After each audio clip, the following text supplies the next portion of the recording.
Planetas y Atlántidas.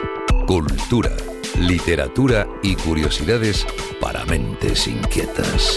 Un espacio de Ediciones Atlantis.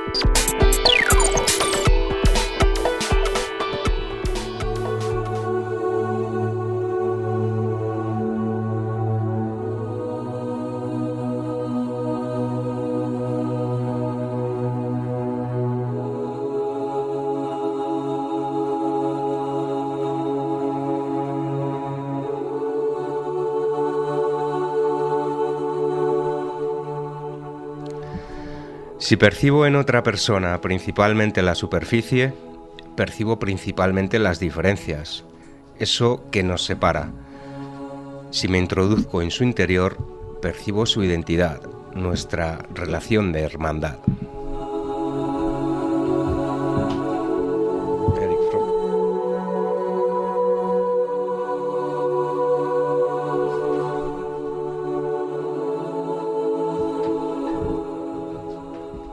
La principal tarea del ser humano en la vida es darse luz a sí mismo para convertirse en lo que realmente es.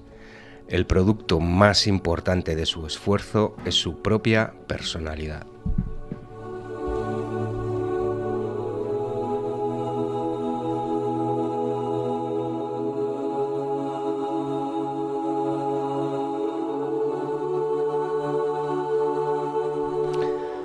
Acepta las dificultades, los contratiempos y las tragedias de la vida como un desafío que, al superarlo, nos hace más fuertes.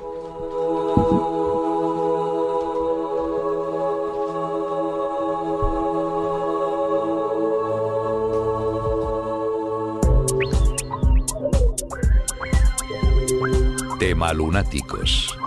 Un lienzo repleto de actualidad e historia. Aquí, en Planetas y Atlántidas.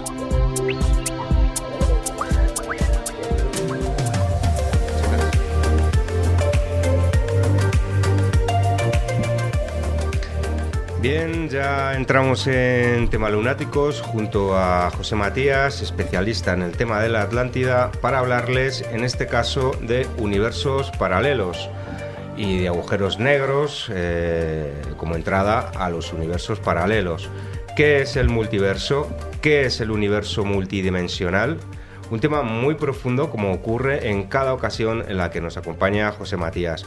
¿Son posibles las realidades alternativas? ¿Qué prueba hay, si es que hay indicios de que existen estos universos paralelos? Buenas tardes, José Matías. Buenas tardes, Jota. Buenas tardes a todos. Bueno, pues Hola. Comenzamos. Explícanos qué son los universos paralelos. Pues a ver, los universos paralelos lo explican mejor las novelas y los escritores de ciencia ficción, los guionistas de historias de ciencia ficción. Serían universos como el nuestro, duplicados, donde cambia algo, donde hay pequeños cambios y existirían infinitos universos, según ha demostrado teóricamente al menos la física cuántica. Incluso comentabas en la introducción que se habla de que los agujeros negros serían la entrada a esos universos paralelos, posiblemente, no se sabe seguro, pero esto lo postuló Stephen Hawking. Lo postuló él mismo, o sea que si lo postuló Stephen Hawking, tiene visos de ser algo muy real y muy cierto, ¿no?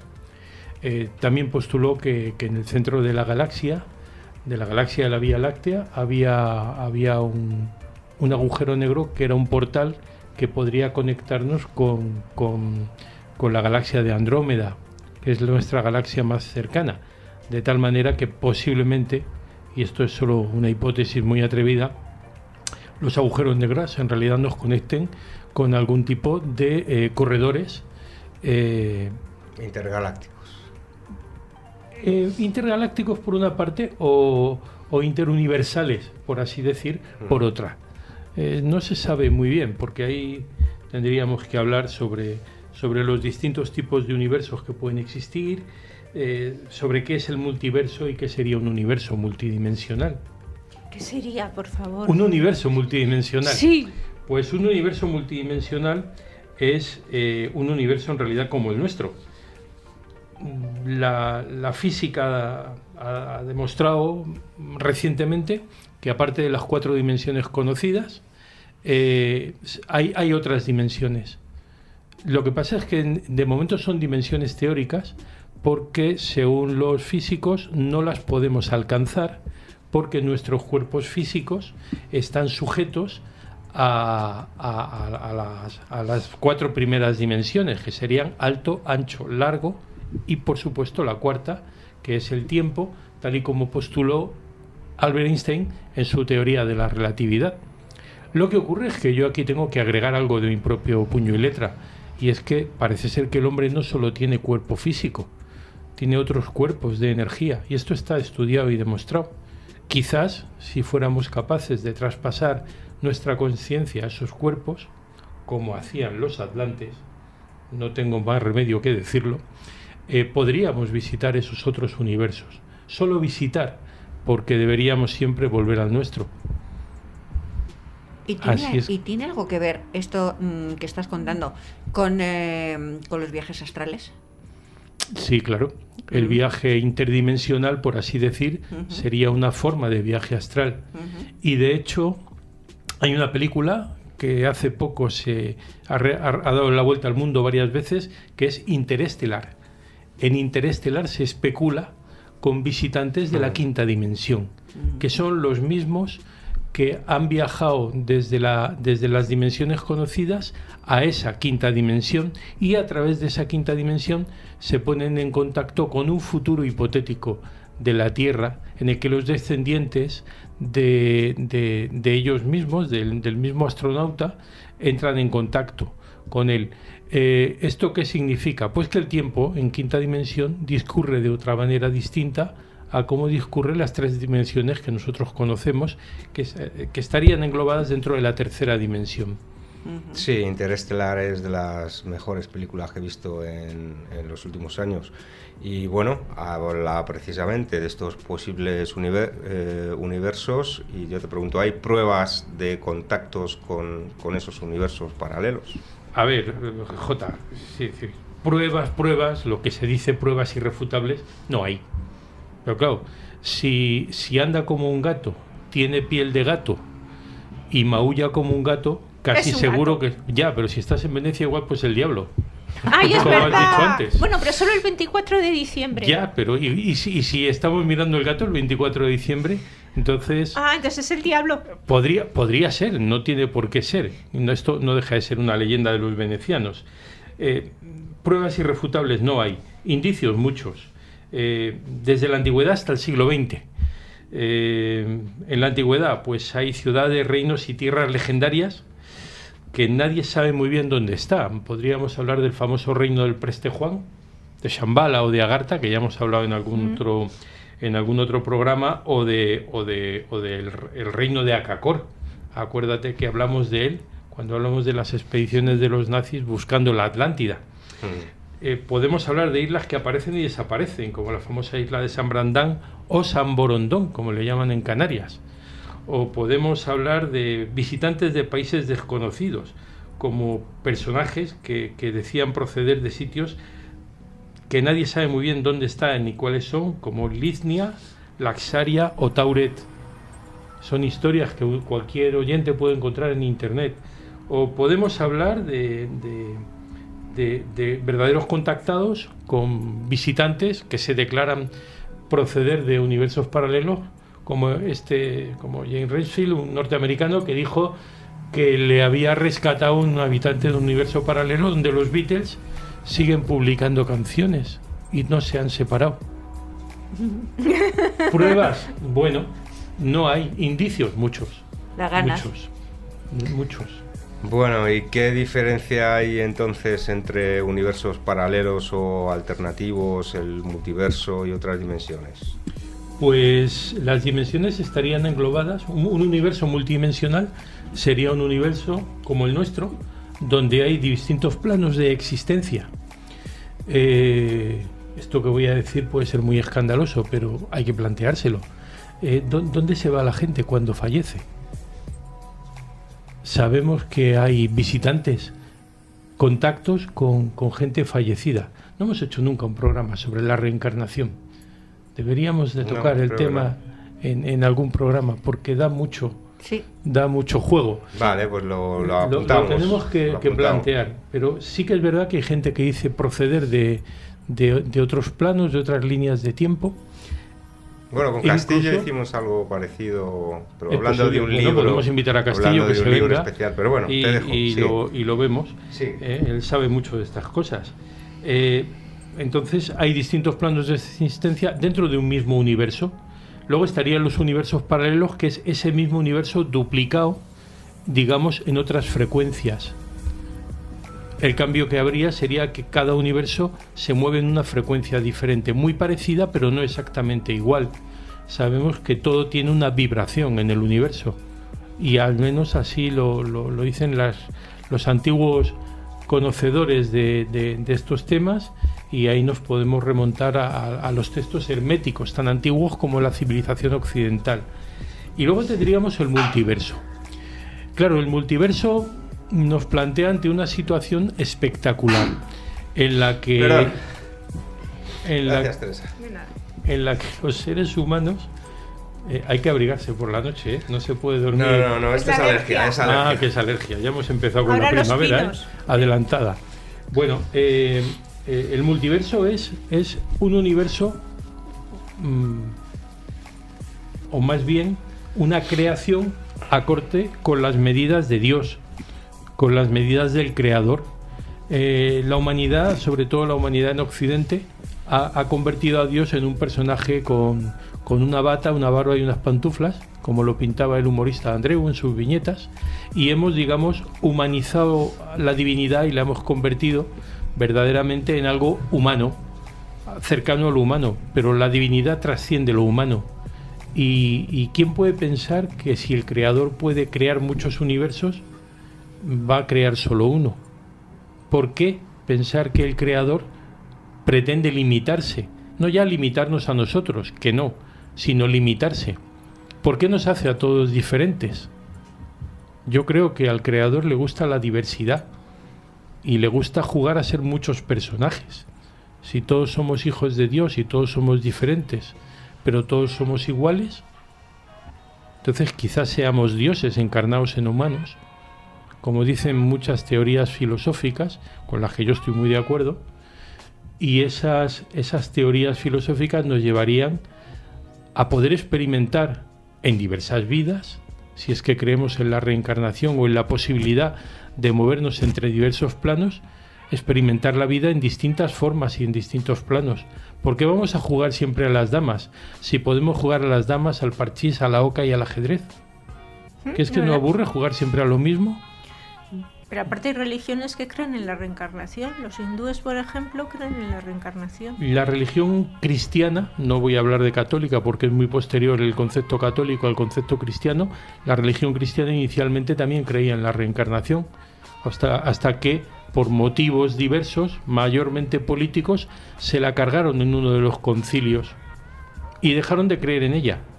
Pero por el artículo 33, por decreto papal, o por decreto de los doctores de la Iglesia. Las iglesias cristianas más antiguas siguen creyendo en la reencarnación. Y esto no crea conflictos con la Iglesia católica. ¿Por qué? Pues porque no hablan del tema. Si hablaran del tema crearía conflictos, claro. Estamos muy limitados por nuestros conceptos. La moral, la cultura judeocristiana nos fue limitando con el paso del tiempo para imponer su control y su poder. Al final, la iglesia, tal y como yo lo veo, es una creación humana. Jesús no creó ninguna iglesia, que yo sepa. Y que alguien me señale en qué parte del Antiguo, del Nuevo Testamento sobre todo, se habla de que Jesús fundara una iglesia. Tan solo nos dio a Pedro un le mandamiento. dijo: sobre ti levantaré mi iglesia, ¿no? Bueno, eso es una traducción aceptada oficialmente, Sí. pero no necesariamente tiene por qué ser así. Igual que hay evangelios que están aceptados oficialmente y otros que no están aceptados oficialmente porque no cuadran con la norma, a los que se llama apócrifos. Y hay muchos, no hay uno ni dos. Yo he encontrado por lo menos 8 o 10 apócrifos. Incluso María Magdalena, ahora que se ha hecho una película reivindicando la imagen de María Magdalena, tiene su propio evangelio. Fue muy grande, seguramente, vivir al lado de un ser como Jesús, igual que sería muy grande vivir al lado de un ser como Buda o incluso como Mahoma. Entonces, ¿cómo no te vas a resistir a contar tu experiencia a su lado? Que debió de marcarte. Sin duda alguna. Claro, estamos variando, yo creo que el mucho tema, ¿no? ya de tema. No, estamos acercando, estábamos tratando. Bueno, más que nada porque nos queda el tiempo que nos queda y a ver si podemos hacer las preguntas que tenemos pendientes. Bueno, hablando de estos universos alternativos, ¿qué nos puedes decir de Lithbia, Laxaria y Tauret? Pues son 3 historias muy muy curiosas. La más antigua es del año 1851, donde en Alemania, junto a lo que hoy en día es el Estado Federado de Brandenburgo, en la ciudad de Frankfurt an der Oder, que nunca me sale, junto al río Oder, apareció un individuo en medio de la niebla. Este tipo de apariciones siempre tienen que ver algo con la niebla. Yo no sé si cuando hay niebla las puertas interdimensionales se abren o se ablandan y tú vas andando por tu universo y de pronto te ves en otro y te encuentras despistado, ¿no? Dices, bueno, pues ¿y esta esto? mañana había niebla, Pues no sé yo, si no vendré hoy de otro universo y soy el José Matías alternativo. Al menos en fin. Tienes mucho mejor cara que la última vez que viniste. Pues seguramente vendré de otro universo hoy. Ya verás sí. Tú luego 2 cosas, para explicárselo a mi familia del otro universo y sobre todo para volver. Bueno, el caso es que apareció un personaje que decía proceder de un sitio, de una región, un continente que se llamaba Laxaria, y que él venía de una región o de un país que se llamaba Sacria. Claro, lo curioso de esta historia es que el hombre, claro, si viene de otro universo, ¿por qué va a hablar nuestro idioma? Y no hablaba ninguno de nuestros idiomas. Hablaba una especie de dialecto del alemán, con el que a duras penas y después de muchas horas los agentes de la autoridad de entonces en Alemania consiguieron entenderse.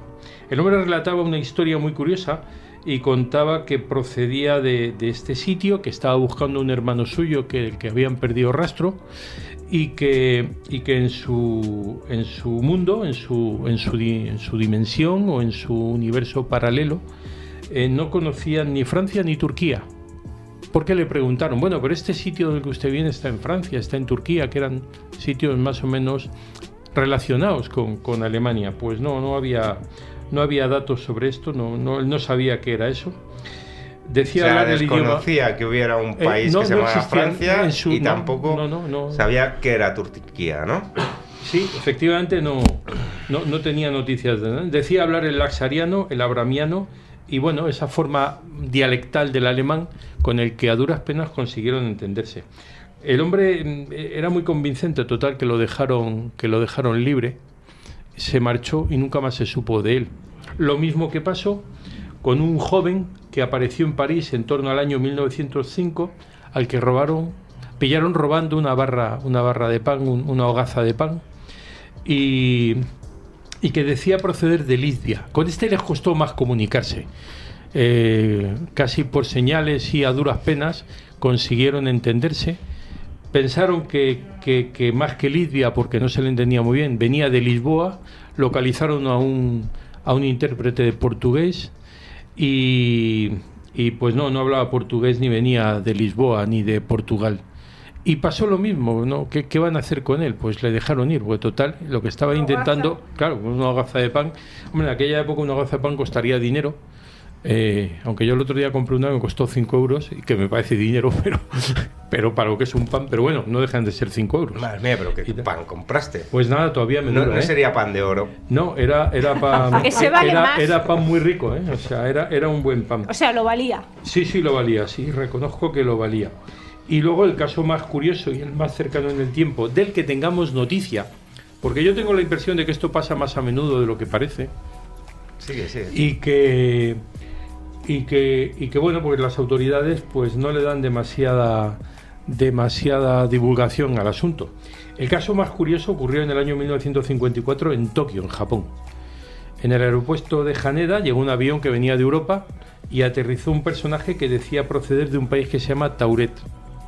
Y tenía pasaporte, porque... Sí, este tenía pasaporte, chequera, billete de avión, tenía reserva en un hotel, tenía tarjetas comerciales, tenía una cita concertada con una empresa japonesa que estaba radicada en Tokio, y lo que es más interesante, el hombre hablaba en francés y sí conocía Francia y sí conocía España. Claro, los agentes de aduanas, bueno, yo diría que alucinaron mucho. Sobre todo teniendo en cuenta cómo son los japoneses de organizados ellos, debieron de flipar mucho cuando el tipo les dijo que venía de Europa, que su país existía hacía cerca de un milenio y que era un país pequeño pero muy respetable. Claro, ellos pensaron que estarían hablando de San Marino, Liechtenstein o algo parecido y que no le entendían bien. Pero es que el hombre hablaba en francés, que es un idioma de uso corriente en el planeta. No es que hablara... En Japón no. En Japón solo hablan japonés porque por ellos son muchos. No hablan ni inglés. Bueno, solo habla inglés un 1%. Bueno, esto fue después de la Segunda Guerra Mundial. Digo yo pues que algo de idioma... Bueno, bien, pero algún idioma europeo hablarían. El caso es que estuvieron interrogando al individuo 8 horas. 8 horas haciéndole preguntas. Le llevaron un mapa, un atlas, para que identificara su país. Y mira tú por dónde dijo que su país estaba en lo que nosotros conocemos como Andorra. En su universo, Andorra no existe, existe Tauret. Y ese año había viajado varias veces a Japón, tenía los sellos en el pasaporte. Había viajado durante los últimos años a otros países porque era un agente comercial que venía de Andorra. Hay quien ha especulado que el hombre en realidad más que francés hablaba catalán, y que Tauret en realidad es terre de Andorra o algo así, pero esto es mucho especular. Porque... Bueno. Te queda un minuto. Bueno, te lo digo por si quieres seguir o si terminamos con el hombre de Tauret, que me parece apasionante. Sí, venga. Porque al final es lo más interesante. Lo que hicieron fue llevarlo a un hotel y dejarlo allí toda la noche para continuar al día siguiente con el interrogatorio, intentar identificarlo. El banco de donde él tenía la chequera no existía, pero la empresa y el hotel en donde él tenía la cita y la reserva sí. Lo dejaron en la planta 15 de un hotel cerca del aeropuerto, pagado por el gobierno japonés, y le pusieron 2 guardias en la puerta. A la mañana siguiente había desaparecido él y todo su equipaje. Anda. Yo creo que los que guardan las puertas dimensionales debieron decir: nos hemos equivocado, nos lo vamos a llevar a donde corresponde, porque verás tú, como decía yo antes, para aplicárselo a su familia. Sí. Bueno, pues nada, nos quedó por ahí para otro día quizá la anécdota sobre los Beatles, porque ya no da tiempo, José Matías. Bueno, muchas gracias. Ha sido un programa muy espectacular, como siempre. Ha habido algún momento que me has puesto los pelos de punta, tengo que reconocerlo. ¿Por qué? Porque son cosas muy espectaculares las que cuentas, son muy curiosas también, muy curiosas. Bueno. Hay que dudar de todo para poder cuestionarnos la realidad, porque lo que parece hoy real, mañana descubren algo que nos dice que no lo es. Es verdad. No ha llegado el Hesperian a Marte y está mandando fotos. Ya. Se nos acaba el tiempo. Gracias, José Matías. Muchas gracias a vosotros. Nos vemos pronto por aquí. Siempre. Los cuplés psicalípticos que arrasaron entre nuestros abuelos en las locas primeras décadas del siglo XX fueron la continuidad de las canciones picarescas que pueblan la lírica popular española. Los inventos tecnológicos de aquellos tiempos, las grabaciones discográficas, la radiofonía y las películas sonoras otorgaron una gran popularidad a las cupletistas que los cantaron. Las picardías de nuestros abuelos, de Antonio Gómez, también pretende ser una historia de historias, la del propio género del cuplé, contextualizado en la historia general del país. Nuevo libro de la serie Gong de Ediciones Atlantis, ya a la venta en librerías, centrales y Amazon. Las picardías de nuestros abuelos, de Antonio Gómez, serie Gong. Pero a veces se propasa el muy ladrón. En la ciudad de Cádiz, existe un templo al que cada febrero peregrinan cientos de personas para rendirle culto y contarle cantando lo que ha sucedido en el mundo el último año. Se llama Gran Teatro Falla y hasta 2020 había acogido sin interrupción el concurso oficial de agrupaciones carnavalescas. Las entradas para ver las funciones vuelan porque el carnaval hace mucho tiempo que traspasó las fronteras de la playa de Cortadura para convertirse en objeto de admiración. Piropos, críticas y humor van de la mano en las coplas que Cádiz regala al resto del planeta. En la ciudad de Cádiz, un ensayo de Juanma Canseco Dorado y José Manuel Sánchez Reyes, publicado en la serie Gong de Ediciones Atlantis. En la ciudad de Cádiz, de Juanma Canseco Dorado y José Manuel Sánchez Reyes. Serie Gong, segunda edición ya a la venta en librerías y Amazon.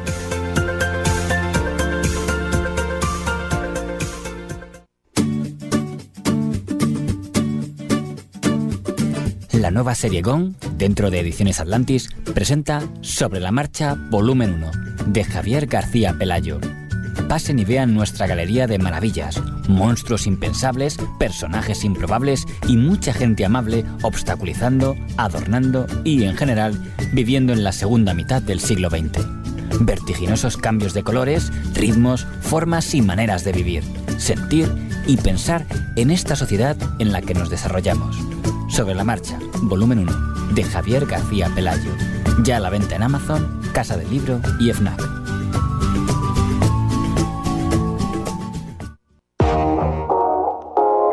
Tras la muerte de sus padres en un accidente de tráfico, Carlos, un veinteañero del barrio, decide emprender un negocio con su mejor amigo. Fruto de su intensa vida, empieza a escuchar voces de gente a quien conoce pero que no están a su lado. Un suceso inexplicable provoca en él la necesidad de encontrar el sentido de esas voces y de iniciar una lucha interior. Pleno desfase, de Óscar García Pelayo. Nace la serie Gong de Ediciones Atlantis. Pleno desfase, de Óscar García Pelayo. Ya a la venta en Amazon, Casa del Libro y FNAC.